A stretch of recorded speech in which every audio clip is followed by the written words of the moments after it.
আসসালামু আলাইকুম ওয়া রাহমাতুল্লাহি ওয়া বারাকাতুহু।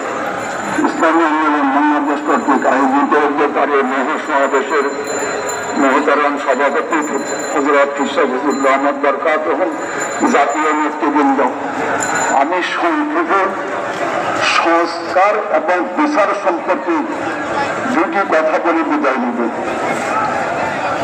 পাকিস্তান অর্জন হয়েছে, বাংলাদেশ হয়েছে, ২৪শে জুলাই হয়েছে, কিন্তু প্রকৃতির দুটি পরিবর্তনের মধ্যে মানুষের ভাগ্যের কোনো পরিবর্তন হয়নি। এটা সবাই জানেন, বিস্তারিত বলার সময় নাই। সংস্কার না হওয়ার কারণে এই অবস্থা হয়েছিল। তো সংক্ষিপ্তভাবে বলা যায়, প্রকৃতিতে যত সরকার পরিবর্তন হয়েছে, সংস্কার হয়নি।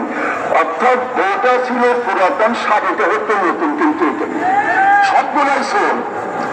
সংস্কারের দ্বারা কি উপকার, না করার দ্বারা কি ক্ষতি। আমি বর্তমান বাংলাদেশের 5টি বিভাগ সম্পর্কিত উদাহরণ পেশ করছি। আপনার জ্বালানি এবং খনিজ, বিদ্যুৎ এবং রেল, সেতু এবং পরিবহন, এই 5টি খাতে বর্তমান সরকার ব্যয় সংকোচন করার কারণে ৪৬,০০০ কোটি টাকা সরকারের তহবিলে সাশ্রয় হয়েছে। কিন্তু শিক্ষিত সমাজ সবাই জানেন, কিন্তু কয়েকটি বিষয়, খনিজ এবং জ্বালানি, সাথে সাথে রেল এবং বিদ্যুৎ, সেতু এবং পরিবহন, এই 3টি খাতের খরচ তো অবশ্য হচ্ছে, কিন্তু ব্যয়টা সংকোচন করার কারণে ৪৬,০০০ কোটি টাকা সরকারের বাঁচেছে এবং সাশ্রয় হয়েছে। এটাই আমার কথা না, দেখেন আপনারা লাভ কি হয়েছে। এই সরকার বাংলাদেশের বিদ্যুৎ সেক্টরে ঘাটতি দেওয়ার কারণে বিদেশিরা বিদ্যুতের ঘাটতি পূরণ করতে গিয়ে যেই পরিমাণ আমাদেরকে ঋণ দিয়েছে, এই 5টি বিষয়ের ঘাটতি পূরণের কারণে, তার ব্যয় সংকোচন করার কারণে যে ৪৬,০০০ কোটি টাকা সাশ্রয় হয়েছে, এটা দিয়ে বিদ্যুতের সমস্ত ঘাটতি পূরণ করা সম্ভব হচ্ছে।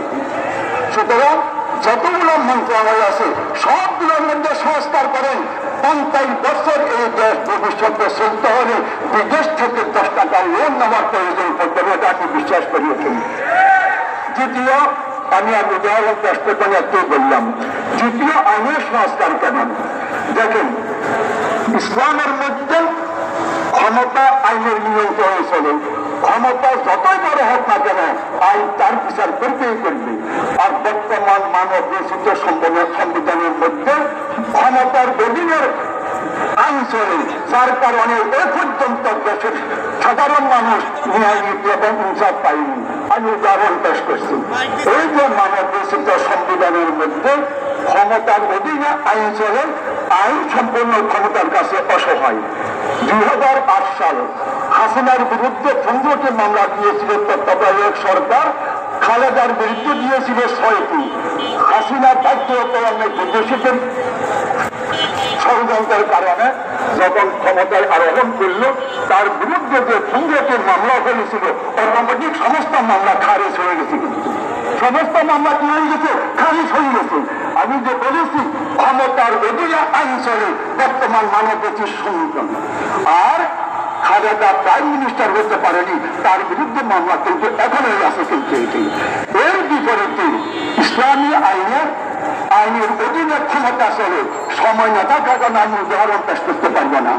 এই জন্যই আমি আপনাদেরকে বলছি, আইনের সংস্কার, নির্বাচনের সংস্কার এবং অর্থনৈতিক সংস্কার ব্যতীত যতই ক্ষমতার পরিবর্তন হোক না কেন, কিয়ামত পর্যন্ত দেশের মানুষের ভাগ্যের পরিবর্তন হবে না। কিন্তু এই জন্যই নির্বাচনের সংস্কার, আইনের সংস্কার এবং অর্থনৈতিক সংস্কার সময় কম হওয়ার কারণে আমি বিস্তারিত করতে পারিনি, দুটা উদাহরণ করেছি। আরেকটি কথা বলে শেষ করছি। আজকে ভারত আমাদের উপরে ক্ষিপ্ত হয়ে সুইসিং করেছে বিভিন্ন সেক্টরে। ভারতের কাছে আমরা বড় অনুরোধ করেছি, এই আওয়ামী লীগের হাসিনা সহ যারা এই দেশের সম্পদ চুরি করে, ডাকাতি করে তোমার দেশে আশ্রয় নিয়েছে, সবগুলোকে এই দেশে সুইসিং করা, কিন্তু আমরা বলেছি সবগুলোকে সুইসিং করা। হাসিনা, ওবায়দুল কাদের এবং আওয়ামী লীগের যাদের সোসামুক্ত আছে, সবগুলোকে বাংলাদেশে ফুসিং করা, সাধারণ মানুষকে ফুসিং করে আমাদের উপরে জোর অত্যাচার করবে না। আমি এই কথা বলি, বক্তব্য শেষ করছি। আসসালামু আলাইকুম।